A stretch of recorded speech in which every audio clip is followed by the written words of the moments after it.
Hello， 你好，我是莹莹，欢迎收看荧光笔工作室。2018年，马来西亚的电影院呢就上映了一部电影，叫做《Wan Tu Jaga》。当时呢一度登上了大马的 Twitter 热搜。不过呢，这部电影呢很可惜啊，就叫好不叫座，被逼呢从电影院提早下画。据说呢，这部电影呢还被一些马达给背革。为什么马达要背革它嘞？这部电影呢，主要有2条主线，除了是讲到移工来到了马来西亚打工身不由己的这个境况之外呢，它的另外一条 storyline 呢，就是这一些非法外劳的对立面，也就是警察。这部电影当中呢，有2个警察的角色，一个呢是刚刚加入警队、抱有理想，但是呢横冲直撞的这个年轻警察 Hussein， 以及他的前辈，就是那种呢遇到冲突，哎呀能够避免就避免了哈，也会因为呢上头呢收了一些保护费，对非法移工呢就睁眼开睁眼闭的中年警察哈桑。那电影里面的这个哈桑呢，并不是我们刻板印象中那种气场很强大啦、戴名表啦、驾好车的这种黑警啊哈，他看起来就是一个非常非常普通的父亲还有丈夫，他也不酷，他的经济状况呢看起来也是蛮吃紧的，像是大家庭聚会的时候呢，他就夸下海口说要请客，可是却付不起1500令吉的这个定金，钱凑不出来，他就开始呢往这个非法移工的身上出主意，想要从他们那边呢就是收贿来帮补他的这个家用。那这时候你可能就会讲啊，不会吧？有没有这样穷哦？有没有可能当公务员还要贪污才可以过日子哦？竟然要去掠那些移工的那些钱？那你可能说的对哦。如果真的要去看啊，你就会发现原来呢，在马来西亚呢，基层警察的这个收入其实真的少得吓死人。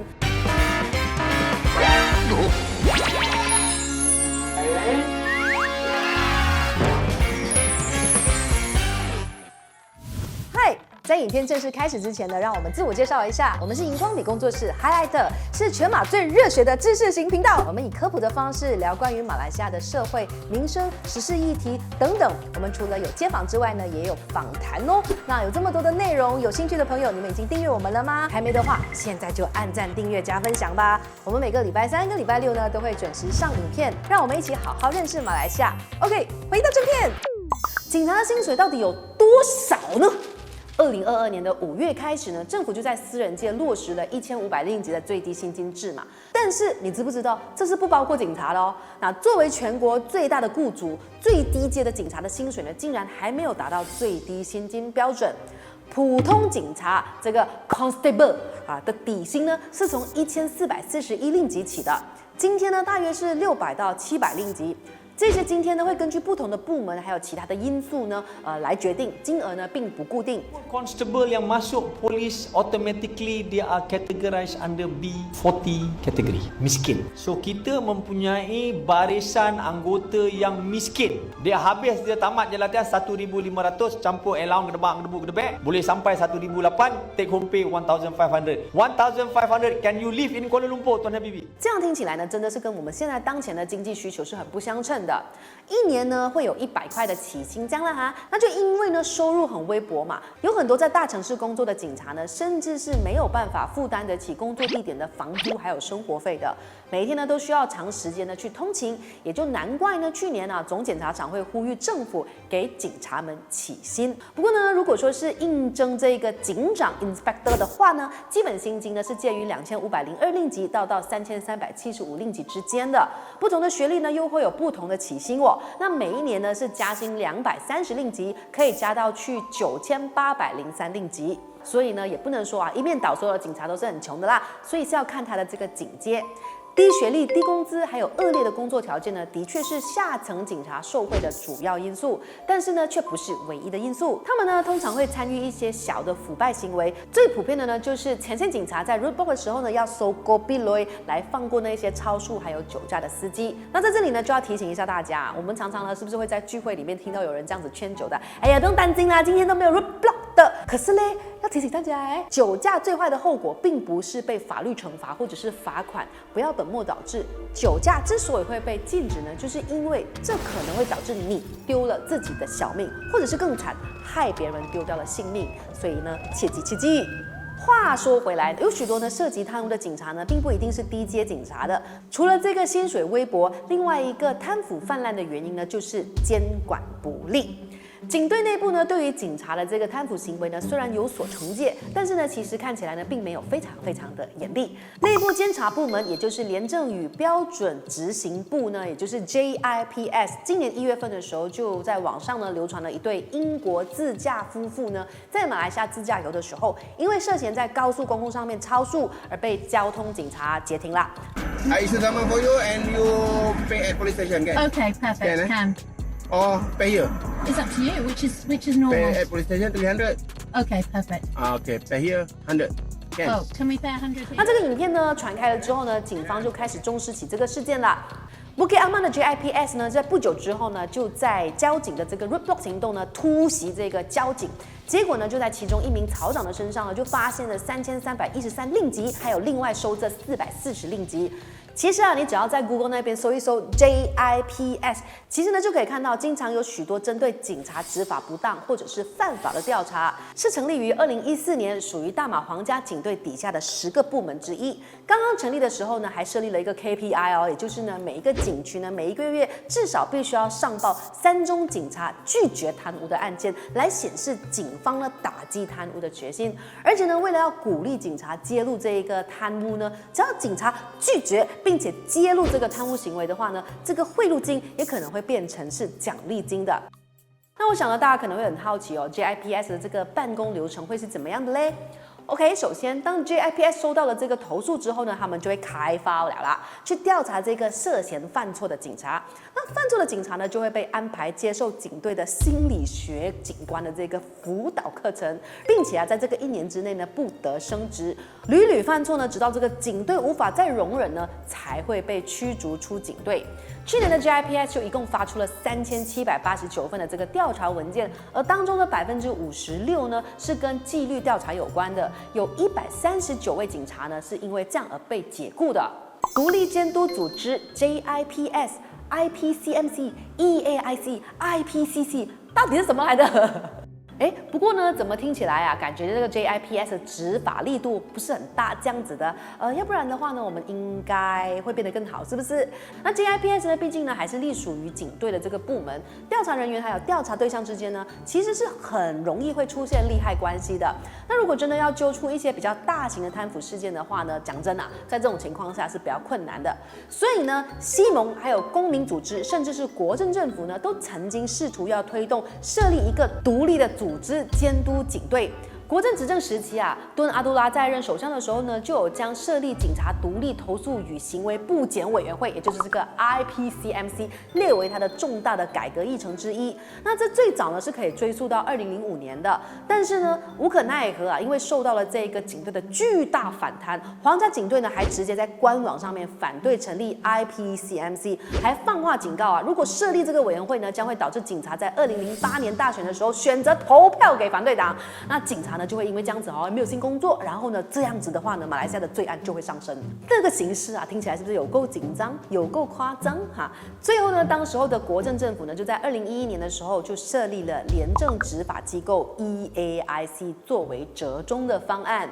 C 来 C 去，I 来 I 去，到底分别是什么嘞 ？IPCMC 跟 EAIC 的不同点是 ，IPCMC 呢是监督警队的独立部门啊，是拥有充分的这个调查权利的。而后来的这个 EAIC 涵盖包括警队的各大执法部门，就包括了有这个陆路交通局的21个部门呢，并没有充分的调查还有起诉的权利。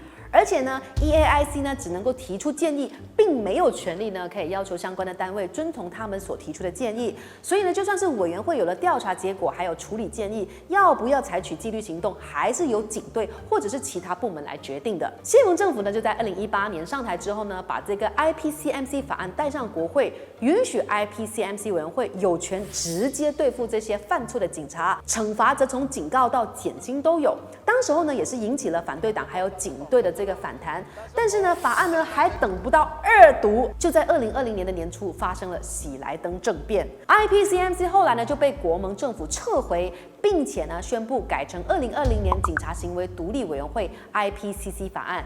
其中最大的差别就是呢，和 EAIC 一样，IPCC 委员会只能够执行调查，没有权利惩罚犯错的警察。但是呢还不够哦，比起 EAIC 更糟糕的是啊，这个 IPCC 在调查的过程当中呢，它是没有搜查还有扣押的权利的，也不能够打给警察。如果要前往警察局或者是扣留所呢，还要事先 inform 那个部门主管。那这些主管呢也是可以呢 reject IPCC 委员到访的。那你看呢，这样多很苛刻的条件绑手绑脚，怎样看都觉得真的是很难调查出什么的咯。而且最后呢，就算是真的调查出什么呢，也没有这个惩处的权利，所以感觉真的是很飞一下。點做嘢都唔知點做嘢。而且呢，和独立监督最为冲突的一点是呢，IPCC 法案允许警察或者是退休警察加入这个委员会的，这样不就构成了这个很明显的利益冲突咯？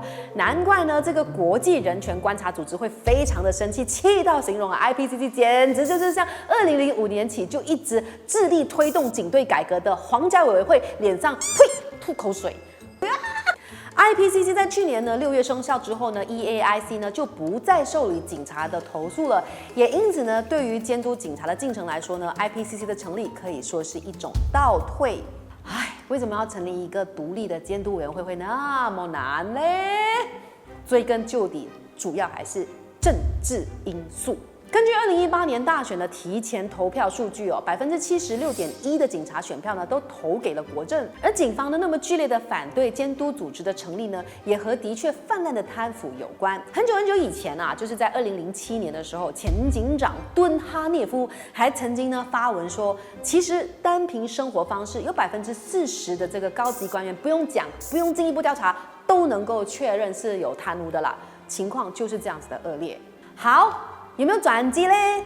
如果呢要参考亚洲的其他地方，其实在1960到1970年代的香港呢，警察呢也是极度的贪腐的，有很多看港片的朋友呢也都知道。后来呢，香港就成立了这个廉政公署 ICAC， 大力执法，但是呢却遭到了警察的极力反弹，甚至是暴力冲突。最后呢，当时的港督就决定呢发出了局部特赦令，特赦所有涉嫌贪污而没有被检控的公职人员。但是呢，从那个时间点之后的贪污案件便会严惩不贷，事情呢才得以平息。虽然呢这样子的特赦对于市民还有当时的廉政公署来说呢是非常不满的，但是呢也总算是较为和平的设了一条 cut line， 也大规模的消除了贪污的情况。而我们马来西亚呢也有和廉政公署类似的这个机构，也就是 MACC 反贪会。好，回到了我们之前开头所提到的那一部电影《One Two Jaga》。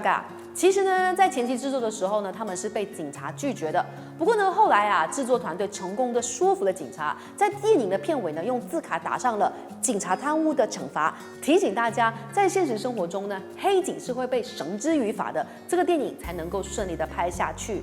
据说呢，在后来的拍摄过程啊，警方都还蛮配合他们的哦，不单只是提供他们资料啊，有时候呢还会指派一些成员到拍摄现场啊。我知道你们一定是觉得说他们派警察去监督他们、监视他们，是不是啊？不是，是呢去帮忙演员呢正确的演绎警察执法的 SOP。